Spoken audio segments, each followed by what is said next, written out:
All right, so no one's really never right in the NFL. No one's like that's why betting on the NFL is kind of tricky. Betting on really any sport is tricky because you never know what's going to happen in the season. You never know what's going to happen game to game, every given Sunday, all that type of stuff. And before the season, right? Before the season, you can actually watch my previous videos called "Will the Philadelphia Eagles win the Super Bowl?" And before the season, I was really high on the Eagles, man. I thought that they would compete for a title, of course, compete for a Super Bowl, of course. I thought they would be one of the most explosive, offenses in the league. They would be great on defense. And this is because a lot of things. First of all, you have Doug Peterson. You have Carson Wentz coming off of injury. He's finally back healthy. He participated in OTAs and training camp fully for the first time since before the 2017 season, which was the season that he broke out. So I really was confident in Carson Wentz. I was confident in this offense. We added DeSean Jackson. Man, number 10, he was coming back to Philadelphia for the first time in years, ever since Chuck Kelly released him. So, man, I was really hyped. We also got Jordan Howard in a trade with the Chicago Bears. Jordan Howard is really like a good number one running back. So, and of course, the Eagles win a lot when we have great running backs. So I was also really happy about that move. We drafted Miles Sanders, arguably the best running back in the draft, in my opinion. We also got Andre Dillard, which would replace Jason Peters on defense. And also, we were getting guys healthy back because in the 2018 season, we had a lot of injured players. We had Jalen Mills injured, Ronald Darby was injured, a couple other injuries on offense and defense. So we were getting all our injured players back. We added some more talent. We drafted talent. So I was really confident in the Eagles, chances of winning a couple playoff games and competing for a Super Bowl title. And if you look at it right now, we're 5-4, and we're second in the NFC East. So, I was not accurate on my predictions before the season. Now I'm gonna tell you guys what's wrong with the Philadelphia Eagles and why I wasn't accurate. Because there are problems with this team that no one really saw coming. First of all, let me start with this.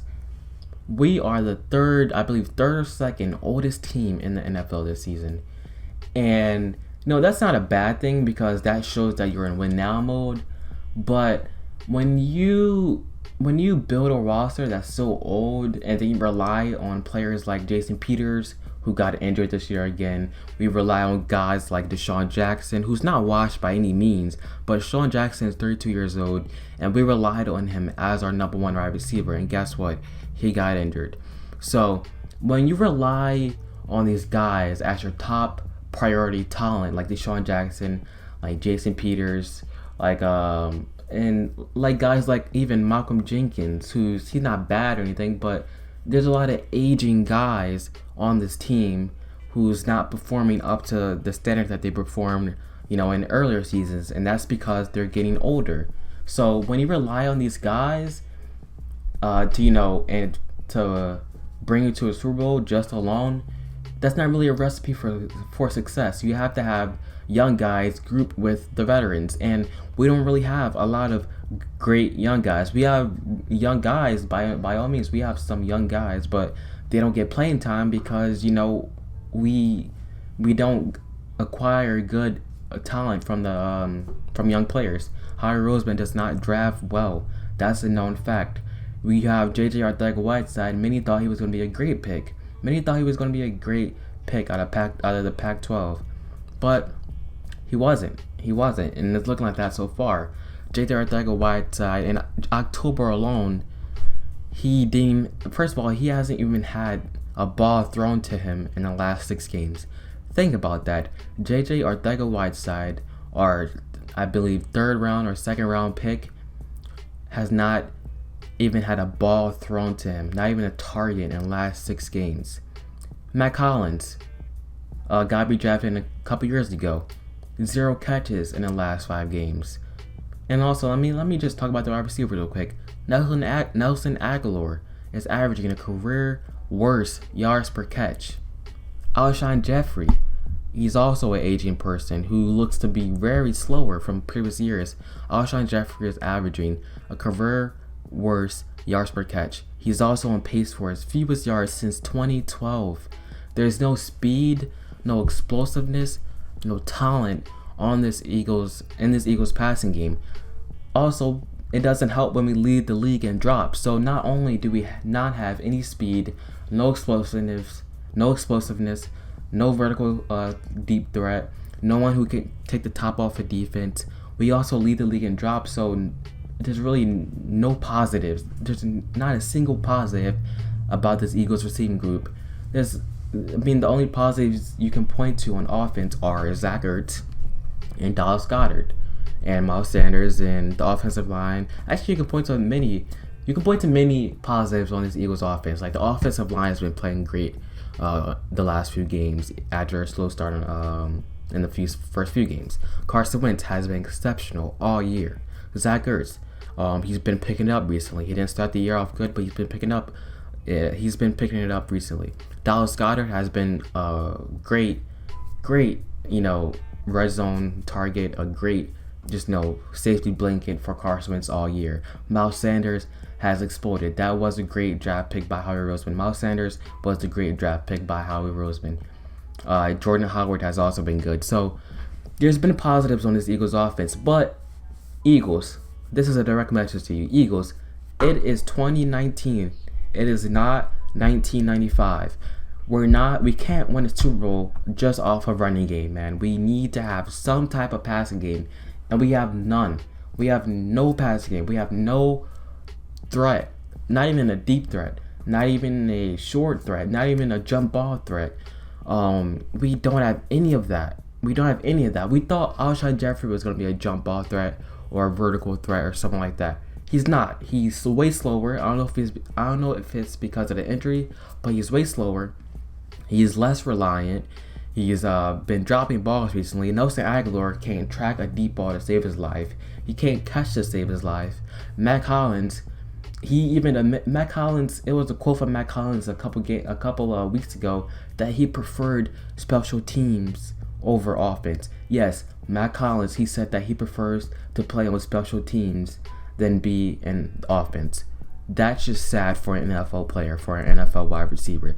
J.J. Arcega-Whiteside, like I said before, hasn't even had the ball thrown to him in the last 6 games. So if you want to blame something on this Eagles team, don't blame the secondary. The secondary has not been good this season, but they've been picking up recently. They haven't been good because they've been injured.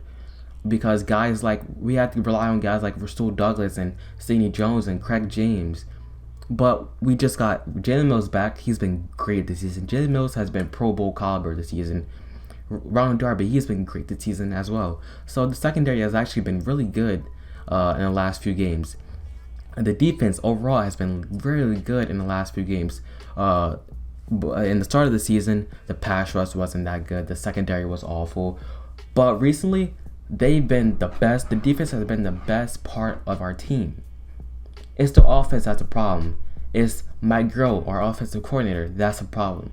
Because if you can't design or scheme up something that can win us games, that can, get someone open, that's just sad. That is just sad. So Mike Groh, our offensive coordinator, he needs to go because he doesn't call the players or anything.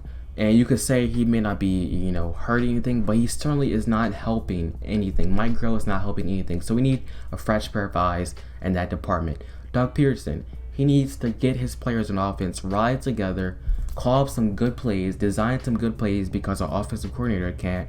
And he needs to rally behind this offense and get this offense going.